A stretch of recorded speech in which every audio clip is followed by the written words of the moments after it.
예, 오늘은 처음으로 성경 공부를 시작하겠습니다. 오늘의 주제는 아마 몇 주 동안 계속 해야 될 것 같습니다. 정확하게 어느 정도인지는 잘 모르겠지만 제 생각에는 상당히 오랜 시간이 계속되지 않겠나 하는 생각이 들어요. 어떤 주제를 다루기를 원하냐면 마태복음과 누가복음은 왜 어떻게 다른가, 그런 부분을 좀 다룰 것입니다. 물론 마태, 마가, 누가, 요한 복음 네 복음서가 각각 다른 관점에서 접근하고 또 계시하고 있기 때문에 우리가 그런 부분들을 좀 관찰하고 공부하면서 유익한 시간을 좀 가졌으면 합니다. 그런데 왜 특별히 먼저 마태복음과 누가복음이 어떻게 다른가라는 부분을 다루고 있는가? 오늘 여러분들이 말씀을 공부하면서 왜 그랬는지에 대해서 좀 아시게 될 겁니다. 오늘 성경을 공부하기 전에 제가 말씀을 청중하시는 분들에게 좀 용서를 구합니다. 그게 뭐냐 하면 유튜브 설교를 여러 가지 상황이 되지도 않음에도 불구하고 너무 조급하게 시작을 했어요. 그러다 보니까 기계적인 결함이나 이런 것은 어디 갔든지 간에 무엇보다도 설교의 내용이 부끄러웠습니다. 그 부분을 제가 용서를 빕니다. 말씀을 공부하는 거하고 설교하고 어떤 차이점이 있냐면, 공부를 하는 것은요 지식적인 겁니다. 그러니까 평상시에 교사가 가지고 있던 성경의 지식을 전달하기만 하면 돼요. 그건 공부입니다. 근데 설교는 공부하고 뭐가 다르냐 하면, 가르치는 거하고 다른 것이 뭐냐 하면, 설교를 하는 사람이 반드시 자기 자신을 부인해야 돼요. 단순히 부인만 해야 되느냐? 아니에요. 부활의 영, 진리의 영으로 충만해야 합니다. 그런데 두 번의 설교를 제가 돌아보고 부끄럽게 여기고 그것을 곧 유튜브에서 내려야 되겠다고 결심한 이유가 뭐냐면 육신적이었다는 겁니다.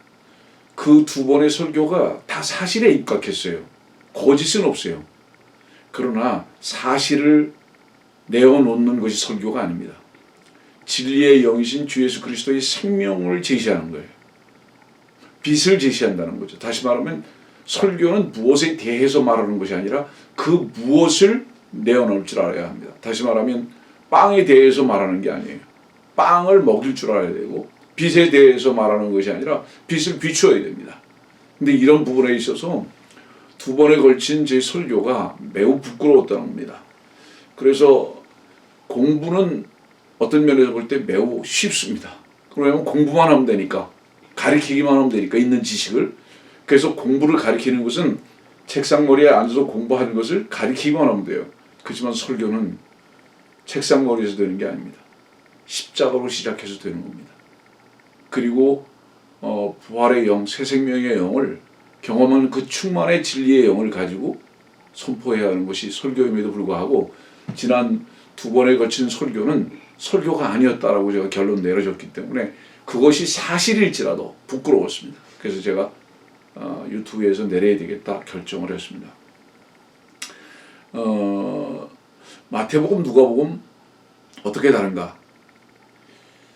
많이 다뤄왔던 문제거든요, 교회에서. 성경에서 특별히 창세기나 마태복음 같은 경우는 모판이라고 얘기합니다. 여러분들 시골에서 옛날에 모내기 전에 그 모판 같은 거 아시죠? 촘촘하게 박혀 있는 거예요. 근데 그것을 이제 옮겨 심으면 드디어 논에서 나는 그 벼가 올라오게 되죠. 그만큼 창세기나 마태복음 같은 경우는 진리가 너무 촘촘합니다. 그래서 잘못하면 그 숨겨진 말씀의 지식과 진리를 찾아내기가 매우 어려울 수가 있어요. 우선 마태복음 1장 1절의 말씀 보겠습니다. 킹제임스 성경의 번역본 중에서도 이 부분에 대해서 크게 두 가지로 번역이 되어 있는데, 누구를, 어떤 특정한 사람을 비판하고자 하는 이유에서 이 말씀을 드리는 건 아닙니다. 그 그러나 여러분들 성경 원래 킹제임스 성경 영어 성경을 보세요. 어떻게 번역해야 맞는지 제가 오늘 여러분들에게 읽어드리는 것이 맞습니다. 다윗의 아들이요 아브라함의 아들인 예수 그리스도의 세대에 관한 책이라 이렇게 기록되어 있습니다. 순서가 다윗이 먼저 제시되고 그 다음에 아브라함이 제시된다는 겁니다. 제가 오늘 집중적으로 여러분들에게 가르쳐 드릴 것은 지금까지 말씀드렸던 어떤 내용하고는 상당한 많이 차이가 나는 부분입니다. 앞으로도 지난번 설교에서도 말씀드렸듯이 가능하면 다른 교사들이 다루지 아니하는 깊이 있고 또 영적으로 하나님의 말씀의 빛으로 조명받았던 그런 부분들을 여러분들에게 가르치고 싶은 생각이 있어요. 그래서 지금까지 교회에서 다루지 않았던 부분들을 가능하면 다루어 나갈 생각입니다. 다윗의 아들이고 아브라함의 아들인데 예수 그리스도의 세대에 관한 책입니다. 지난번에 잠깐 소개를 드렸지만요. 마태복음은 예수 그리스도라고 기록하고 있어요. 근데 누가복음은 예수만 제시됩니다. 여러분들 누가복음의 3장 보면 족보가 나오는데 거긴 그리스도라는 이름이 없어요. 그분의 어떤 기능이 없다는 거죠. 그리스도라는 기능이 없다는 거예요. 근데 마태복음 1장 1절은 그리스도가 나옵니다. 근데 뭐가 먼저 제시되냐면 예수가 먼저 제시되고 그 다음에 그리스도가 나오는 거예요. 그 흠정력을 보면 제일 중요한 것이 큰 문제가 하나 있습니다. 정동수 목사님이라는 분이 번역한 흠정력이 있어요. 킹제임스 흠정력에 보면 순서를 아브라함부터 순서를 기록했습니다. 그 개역 성경들을 보면 아들이라고 번역하지 않고 자손이라고 번역했습니다. 저는 가능하면 성경 공부 시간을 30분을 넘기지 않을 생각입니다. 그렇기 때문에 만일에 30분이 넘어가면 말씀을 그치고 그 다음에 2교시로 넘어가고 또 다음 순서로 넘어가는 가능한 그런 방법을 선택할 것입니다. 이 순서가 왜 이렇게 중요하냐?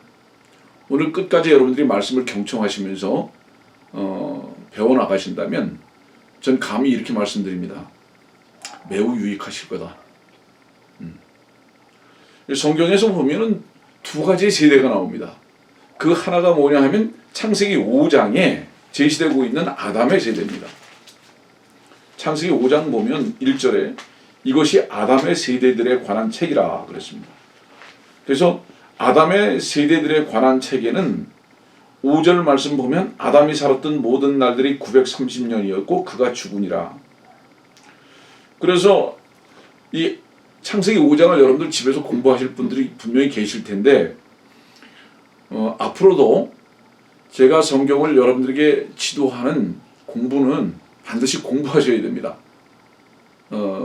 설교같이 그냥 들으시는 것으로 끝내지 마시고 반드시 공부하셨으면 좋겠어요. 창세기 5장을 보면 5절에 죽었다는 말이 나옵니다. 근데 낳고 죽어요. 근데 마태복음 1장을 보면 죽었다는 단어가 나오지 않아요. 그냥 낳고만 나옵니다. 낳고만 나옵니다. 이 누가복음 3장을 나중에 관찰해 보겠지만은 누가복음 3장은 또 다르게 표현하고 있습니다. 왜 이런 일들이 같은 성경에 이렇게 다르게 표현되고 있는가? 이런 부분들이 굉장히 중요한 겁니다. 혹시 나중에 기회가 있으면 여러분들에게 읽어드리겠지만 먼저 이 부분을 다루는 게 좋을 것 같으네요. 이사야서 4장 같은 경우를 보면 2절 말씀입니다. 그날에는 주의 가지가 아름답고 영화로울 것이요 땅의 열매는 이스라엘의 피난자들을 위해 훌륭하고 아름답게 되리라 그랬습니다. 나중에 구체적으로 공부할 거니까 여기서 이 정도로만 마칩니다. 스가랴서를 보면 가지들이 나옵니다. 그러면 이 가지는 네 가지의 가지예요. 네 가지가 나온다 이 말입니다. 가지수가 네 가지인데 그 가지가 한 나무에 네 가지로 펼쳐져 있다는 것을 의미하는 거예요. 그래서 그 네 가지는 무엇이냐면 마태복음과 마가복음과 누가복음과 요한복음에 나타난 각 복음서의 특징을 가리키고 있습니다. 예를 든다면 여러분들이 너무 잘 아시는 성경 구절인데 마태복음 2장 11절 같은 경우를 보면 예수님이 왕으로 나셨는데 동방의 현자들이 와서 뭐를 예수님께 드렸죠? 황금, 유향, 몰약을 드렸습니다. 그 황금, 유향, 몰약을 드렸다는 것은 예수님이 왕이신 모습으로 나타나실 수 있다는 얘기죠. 그 금이에요, 금. 그 예수님이 황금, 그 다음에 유향, 제사장입니다. 주님은 대제사장으로 그분은 위치해 계십니다. 지금 현재로 그렇죠. 그 다음에 몰약, 선지자입니다. 이렇게 주님의 각자 사역에 따라서 세 가지의 관점에서 주님께서는 일하실 것인 거에 대해서 마태복음 2장은 기록하신 거예요. 마찬가지로 이사야서 4장에 있는 여기 지금 주의 가지가 아름답고 영화로울 것이요 그렇거든요.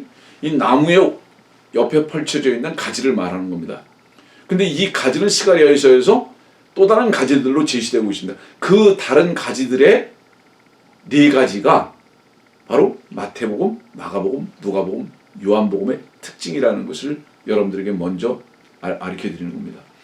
그래서 이제 창세기 5장 1절에 있는 말씀을 여러분들에게 가르쳐 드리고 넘어갔는데 창세기 5장 1절에 보면 다시 말하지만 아담의 세대들에 관한 것이 나오거든요. 그 이 아담의 세대들에 관한 책은 사실은 마지막 아담이 오셔서 어떻게 되실 것인가에 대해서 그림자적으로 보여주고 계신 거예요.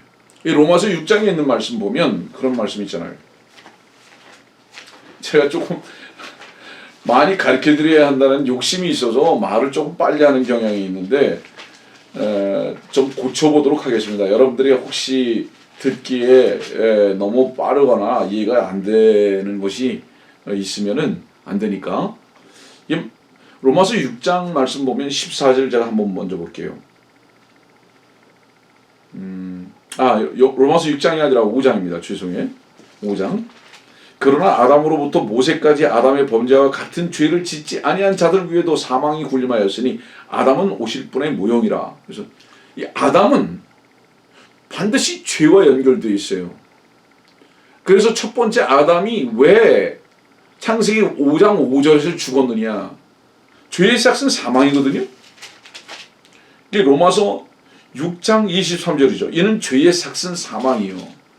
그래서 아담으로부터 낳은 모든 사람은 낳았지만 죽습니다. 왜냐하면 아담으로부터 난 사람의 그 유전적 피는 아담이라는 사람으로부터 이어받은 피이기 때문에. 그런데 나아가서 이 부분은 언제 기회가 있을 때 자세히 다루겠지만은 사람의 피는 짐승의 피입니다.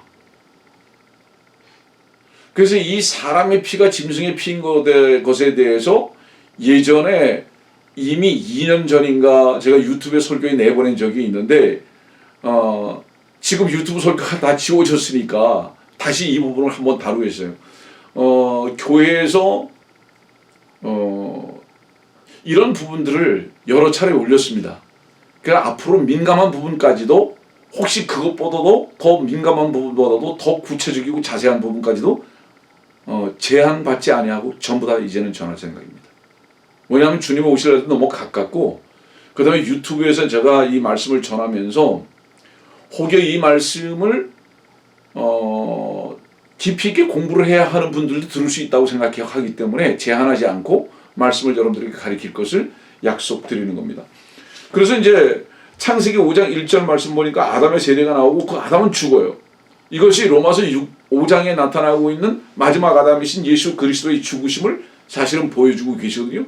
그래서 주님이 죽고 다시 산 다음부터 그 예수 그리스도의 부활의 생명을 받은 사람은 마태복음 1장에 있는 말씀과 같이 죽질 않아요. 예수 그리스도 안에 들어가면 죽지 않습니다. 영생이에요. 곧 다시 말하면 창세기 5장부터 마태복음 1장이 중간에 껴있고 그 다음에 로마서 5장의 그 사이에 어떤 일이 일어나느냐 이 말입니다. 아담의 죄와 죽음의 문제를 해결하기 위해서 예수가 그리스도가 되셔야 한다는 거예요.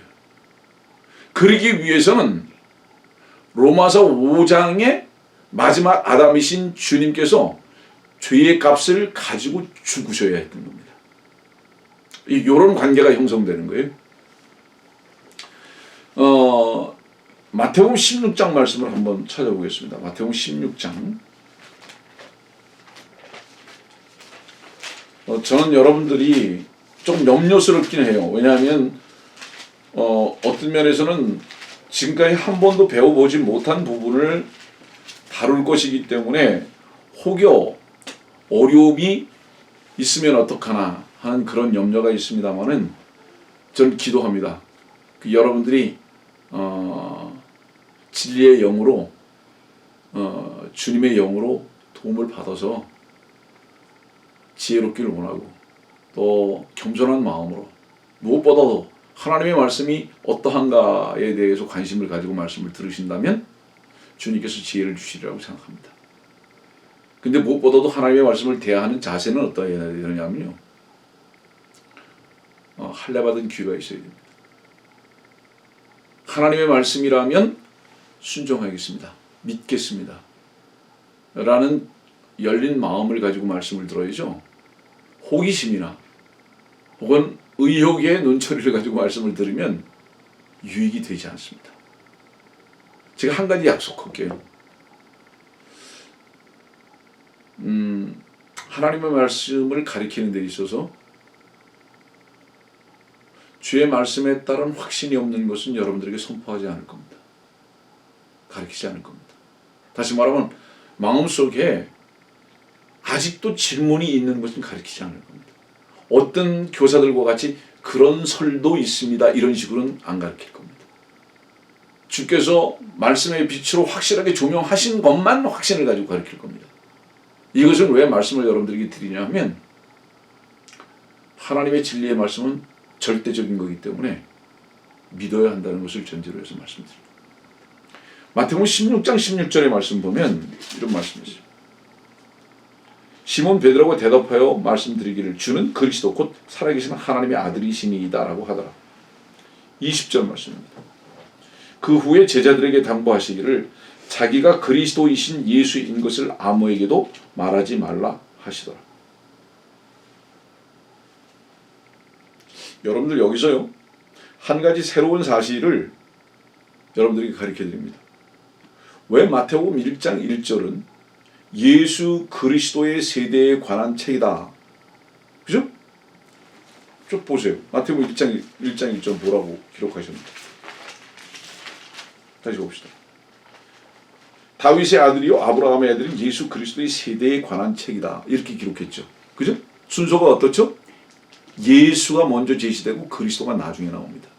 근데 여기 말씀을 보니까 16절에 보니까 그리스도를 말씀하고요. 그 다음에 20절에 보니까 그리스도이신 예수 이렇게 전합니다. 순서가 바뀌어버렸죠. 이유가 뭘까요? 생색점 넣을게요.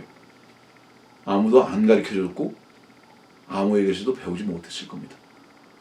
왜 이런 순서가 제시될까요? 마태복음 16장은요. 주제가 뭔지 아세요? 그리스도예요. 교회란 말입니다. 교회. 이 교회는 예수가 시작할 수 없습니다. 이 교회는 주님의 죽으심으로만 시작되지 않아요. 다시 사심의 바탕을 두고 시작됩니다. 그래서 마태복음 16장에는 예수라는 이름보다는 그리스도라는 이름이 먼저 되십니다. 물론 미래 시제예요. 이거 마태복음 16장 말씀 보세요. 여기 보니까 뭐라고 말씀하시죠? 18절입니다. 나도 너에게 말하노니 너는 베드로라. 그리고 이 반석 위에 내가 나의 교회를 세우리니. 미래 시제입니다. 아직은 예수로 계시지 그리스도가 되시진 않으셨어요, 이분이. 그렇지만 미래 시제에 교회를 말씀하시면서 그 미래 시제인 교회의 머리 대신 예수 그리스도 예수를 설명하시고 계신 겁니다. 계제에 잠깐 말할게요.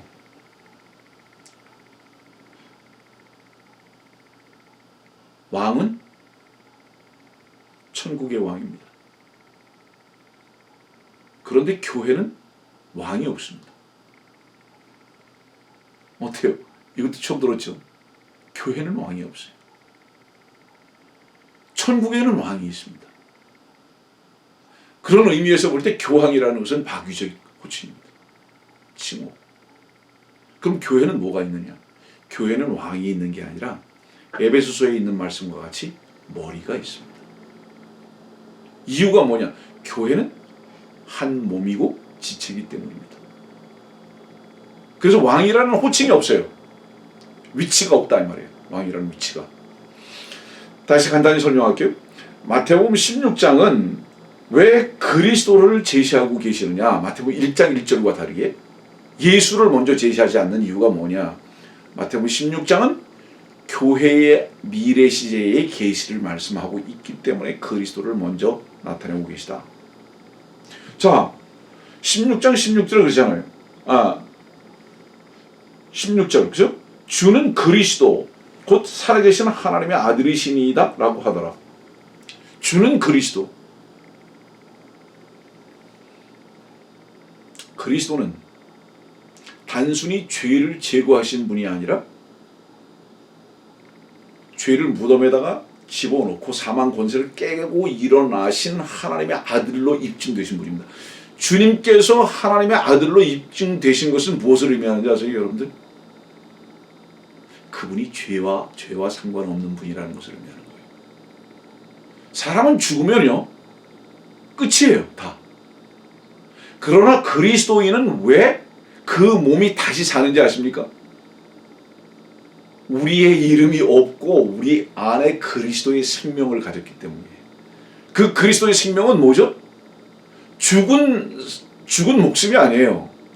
다시 사신, 영원히 다시 사신, 기름 부음 받았다는 게 뭐를 의미하죠? 성령의 영원성입니다.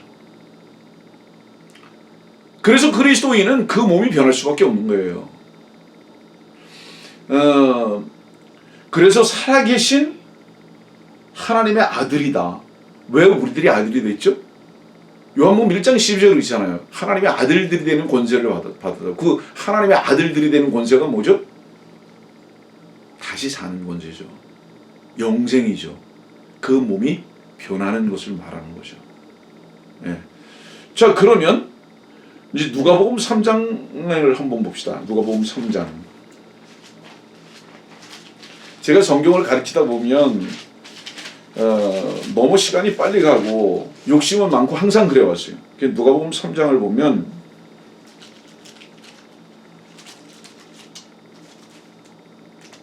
(23절입니다) 예수 자신은 약 30세가 되어 사역을 시작하였고 요셉의 아들로 알려졌던 바. 그래서 알려졌던 바라는 것은 가로 열고 가로 닫고 집어넣습니다. 알려졌던 바. 그럼 뭐죠? 요셉의 아들이 아니다. 예. 그죠? 요셉의 아들이 아니다. 잠깐 팁을 여러분들에게 좀 쉬운 부분이지만 말씀을 드린다면 누가복음 3장은 아담까지 올라갑니다. 이 38절에 그러잖아요. 셋은 아담의 아들이요 아담은 하나님의 아들이었느니라. 이렇게 해서 아담까지 올라갑니다. 그럼 왜 아담까지 올라갈까요? 마태복음은 다윗으로 시작해서 아브라함으로 마치거든요. 주의하십시오. 아브라함이지 아브람이 아닙니다. 아브람과 아브라함의 차이를 다른 시간에 다시 가르쳐 드려야 돼요. 이것도 아마 한 2시간 가르쳐 드려야 할 가능성이 있습니다. 마태복음 창세기 17장에부터 시작되는 부분입니다. 이 부분이. 자, 그러면 여기 그 38절에 누가복음 3장 38절에 아담이 나오거든요. 어디서부터? 예수로부터 시작해서 예수 자신은 약 30세가 되어 엄격한 의미에서 볼 때 인간의 모든 혈과 육은 아담으로부터 시작됐습니다. 근데 어디서 끝났는지 아세요? 모든 인간은 예수에게서 끝났습니다. 놀랍죠? 주님이 인자라는 이름으로 오셨거든요. 사람으로 오셨어요. 그분은 아까 로마서 5장에 그렇게 가르쳐드렸잖아요. 아담 그랬잖아요. 아담. 아담이라는 뜻은 무슨 뜻이에요? 사람이라는 뜻이란 말입니다. 그러면 첫 번째 아담으로부터 시작된 이 인간 아담이 왜 누가복음 3장 23절은 예수라는 이름으로 시작하느냐? 예수 이외에는 인간의 모든 족보는 끝. 이게 얼마나 놀라운 복인지 아십니까? 주께서 십자가에 달려 죽으실 때 무엇을 선언하는 겁니까? 모든 인간은 심판받았다. 죽었다. 이거죠. 그러니까 첫 번째 아담으로부터 시작해서 예수라는 마지막 아담으로까지 하나님의 위치에서 보실 때는 인간을 끝내버리신 겁니다. 예. 놀라운 축복입니다. 그래서 누가복음 3장 23절은 예수로 시작해서 38절에 아담으로까지 올라가는 이유는 뭐냐면 이 예수로부터 시작한 모든 마지막 아담인 모든 아담들은 그 첫 번째 아담까지 어떻다는 거예요? 다 죽어야 할 이유가 있다. 그것을 대신해서 다 죽어야 할 인간들의 죄를 대신해서 마지막 아담이신 예수께서 죽기 위해서 오셨다. 이것이 누가복음의 기록이에요. 그래서 누가복음 19장은 그 부분을 이렇게 말씀하시는 거예요. 10절이잖아요. 누가복음 19장 10절입니다. 인자가 온 것은 잃어버린 자를 찾고 또 구원하려는 것이라고 하시더라. 여기 인자는 뭐죠? 다른 표현으로 얘기하잖아요.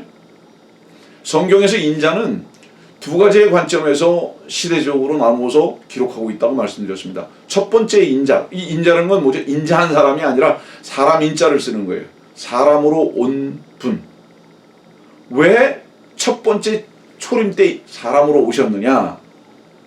누가복음의 관점에서 볼 때는 이 19장 10절의 인자는 죽기 위해서 오신 거예요. 근데 재림의 주 때도 인자로 오시거든요. 몸을 입고 오십니다. 그분이. 그때도 만왕의 왕으로 오시지만은 사람의 몸을 입고 오세요.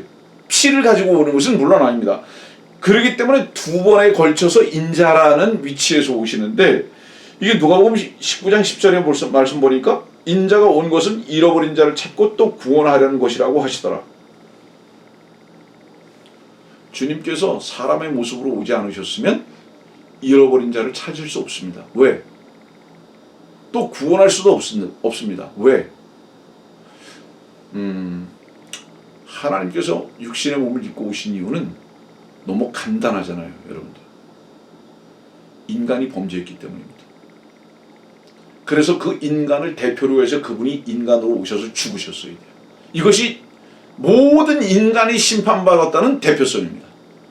그래서 주님께서 죽으심으로 말미암아 그 피를 흘리심으로 말미암아 하나님께서 그 피를 보시고 만족하셨다는 것은 무엇을 의미하느냐면 모든 세상의 죄가 끝났다는 것을 의미하는 거예요. 하나님의 만족은 여기 있습니다. 죄 끝났다. 예. 그래서 누가복음 19장 10절은 이렇게 선언하고 계시는 것입니다. 이 부분도 조금 더 다룰 것이니까요.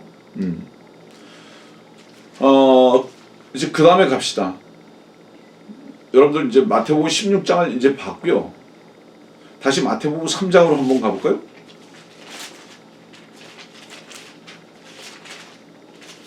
여러분들 밖에서 말씀을 공부하시는 분들 만만치 않습니다. 왜냐하면 우리가 처음 배우는 부분들은 항상 새롭기 때문에 프레시한 그런 면도 있지만은 자세히 공부하지 않으면 놓치는 경우가 있어요. 마태복음 3장 2절의 말씀 보면 말하기를 너희는 회개하라 천국이 가까이 왔느니라고 하니 6절 말씀 보겠습니다. 자기들의 죄들을 자백하고 요단강에서 그에게 침례를 받더라. 지금 침례인 요한이 천국이 가까이 왔다고 선포합니다. 다른 의미에서 볼 때 누구를 전하고 있는 거예요? 예수님이 메시아라는 거죠. 여러분들 마태복음 3장 이전에 어떤 말씀이 있죠? 이렇게 말씀하잖아요. 마태복음 2장 2절입니다. 말하기를 유대인의 왕으로 태어나신 분이 어디 계신가? 우리가 동방에서 그의 별을 보고 그분께 경배드리러 왔노라고 하니라. 유대인의 왕을 질문합니다. 그런데요, 자세히 들으셔야 합니다, 여러분들. 지금 예수 그리스도의 세대에 관한 책이다. 이걸 설명하기 위해서 지금 설명하는 거예요. 마태복음 1장 1절이 왜 예수로부터 시작하고 그리스도로 넘어가느냐 이 말이에요. 이걸 설명하는 거라고요. 이게 무척 중요한 겁니다. 자세히 정말로 들으셔야 돼요.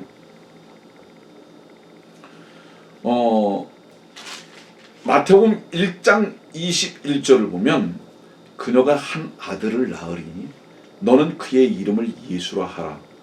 이는 그가 자기 백성을 그들의 죄들에서 구원할 것이기 때문이니라고 하니라. 오해하지 마십시오, 여러분들. 여기에 이 예수라는 이름으로 온 것은요, 자기 백성을 그들의 죄들에서 구원할 것이기 때문입니다. 정확히 들으십시오. 제가 우리 교회에서도 이런 부분들을 깊이 있게 가르쳐 준 적이 없기 때문에 정말로 자세히 들으셔야 합니다. 여기에 이 예수라는 이름은요, 자기 백성을 그들의 죄들에서 구원할 것이기 때문에 예수라고 지었습니다. 이는, 그렇죠? 그 이유를 설명하는 거예요. 왜냐? 마태복음 1장 1절은 예수가 나오고 있거든요. 근데 그리스도로 넘어가거든요. 이 예수는 왜 왔는지 아느냐 이 말이에요. 이 예수는요, 여기 지금 마태복음 1장 21절에서 이 예수는 자기 백성을 그들의 죄들에서 구원할 것이기 때문이니라. 이 구원이 뭔지 아세요? 이 구원은 십자가에 죽는 걸 말하지 않아요. 이 구원은 메시아로서의 구원을 말하는 거예요. 메시아로서의 구원. 왜 메시아로서의 구원인지 아세요? 마태복음은요, 유대인들을 다루고 있어요. 마태복음만 천국이라는 단어가 계속 제시되고요, 마태복음은 유대인들을 다루고 있다고요. 교리적으로 여기 자기 백성이 누군지 아세요? 교회를 말하지 않아요. 여긴 유대인들이에요. 근데 이 유대인들을 구원하기 위해서, 어디서? 죄들에서 구원하기 위해서. 그러면 이 죄들에서 구원하기 위해서 어떻게 해야 하는지 아세요, 여러분들? 주님이 십자가에 죽으셔야 하는 것으로 지금 제시되는지 아세요? 천만에요. 놀랍죠? 마태복음 3장에 그걸 말하는 거예요. 그게 뭔지 아세요? 회개하는 겁니다. 회개하는 거예요. 알아들으시겠어요? 회개하는 거예요. 주님께서 십자가에 달려 죽으시고 그 죄를 제거한 것은 믿으라가 아니에요. 회개하는 거예요. 회개하는 거. 예? 그 회개하는데 그 회개가 뭐예요? 6절이에요. 죄들을 자백하고 요단강에서 그에게 침례를 받는 겁니다. 이게 회개하는 거예요. 예? 이게 무슨 뜻이죠? 이게 유대인으로 내가 왔고 유대인으로 살았구나. 이건 죽어야 되는 거구나. 한마디로 얘기해서 끝나야 되는 거구나. 주님이 죽으시기 전이에요. 이 침례는 그리스도 안으로의 침례 아닙니다, 여러분들.